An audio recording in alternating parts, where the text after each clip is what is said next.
more what we had when we were growing up in the Depression. What are you talking about? Well, James Dean reflects that side of us, the dissatisfied side of us. So we've had enough of him now. And you know, we can see that in ourselves. You know, if we eavesdrop in on our conversations, what do we talk about? You know, I'm really a blessed person. Is this what we hear? I am a blessed person. I've got so much, and my life is good, and I got a job, and I got a place to stay, and you know, people are pretty good to me. Is that what we hear?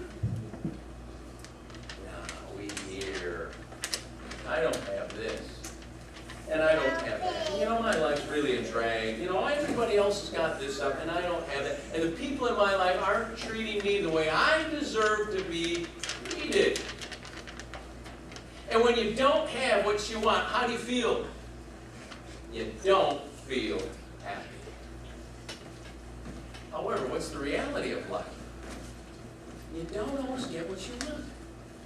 Didn't somebody say that? You don't always get what you want? You know, that was the one thing people should have listened to that this particular guy said. No, we don't always get what we want. Now the question is, well, then what do we do? What do we do when we don't get what we want? Don't bring up the picture again, but let's go back to James Dean. His most notable movie was East of Eden, book written by John Steinbeck. Excellent movie. In the movie, James Dean plays the younger son.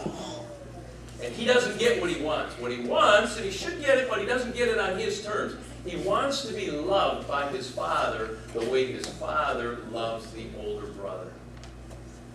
And for some reason, he never gets it. Now, what does he do? Well, James Dean in that movie is very, very smart. He's very, very sinister. He manipulates events so that everything comes together and the family just literally explodes. It just explodes, blows apart. And by the end of the movie, the older brother goes insane. The father has a stroke, and he becomes an invalid. And James Dean is left alone with the family. Now, this is a very important point. Not to hit on James Dean up to today the whole time. But what do we do when we don't get what we want? This is where so many of the problems in our lives come. We don't get what we want, and we make some horrendous decisions that force the point, that get us what we want for a very short time, but our behavior brings long-term consequences. It happens all the time when people will say, you know, I made some really bad decisions because I thought I needed to have something when I was younger, and I've been paying for it ever since. It's 30, 40 years down the line. Isn't that what temptation is all about? Isn't that how Satan gets at us? He says, you've got to have what you want. You deserve it. And if you've got to do this and you've got to do that, you've got to hurt this person, you've got to burn bridges over here, you go ahead and you do it because you need it right now.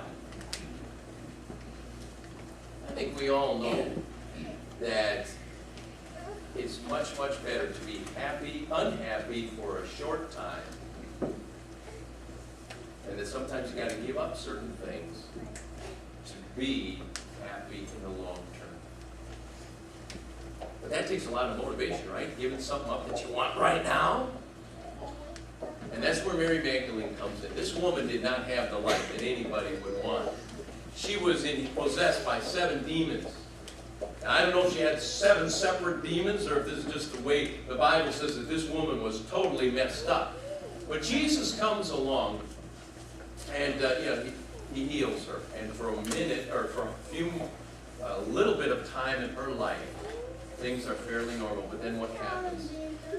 Jesus is brutally crucified, and there she finds herself at the grave. And it is a tragic scene, isn't it? She says, just show me where his body is so that I can get it. She's not thinking resurrection. She's not thinking victory over death. She's thinking, I got nothing in life, so the best I can do is just cry and cry and cry with my dead Jesus in my arms. Not a whole lot of prospect there, is there? But then Jesus shows himself to her, and everything changes, right? Now this is really interesting. Did you know that Mary Magdalene, I think I say this every year, so you probably already know it, but Mary Magdalene was the first person that Jesus Christ appeared to.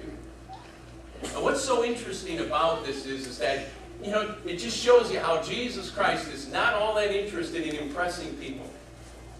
If Jesus Christ was really worried about having people say, yes, he rose from the dead, he would have gone to Pontius Pilate, he would have gone to Caesar Augustus, he would have gone to some legal tribune and said, here I am, I rose from the dead. Write it down.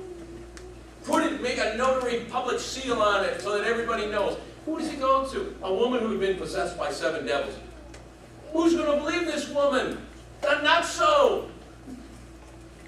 She goes around saying, he's risen. Who is going to believe her? Nobody. But Jesus doesn't care about that. What does that tell you about Jesus? It tells you the only thing he's looking for is an open heart. And it seems like Mary's was the most open at that first resurrection. Everything changed for her. Now that doesn't mean that she had an easy life. She didn't go on the radio and TV talk show circuit. She didn't write a book. She didn't make a film. She didn't become a celebrity. She probably, for the rest of her life, was still that lady who was out of her mind, who came to her wits when she met Jesus. So was she contented and was she happy? Yes. Now, if you would ask her, Mary, if you could do it over, would you be possessed by 7 demons again? She'd say, no. But that was part of my life. I had to go through it.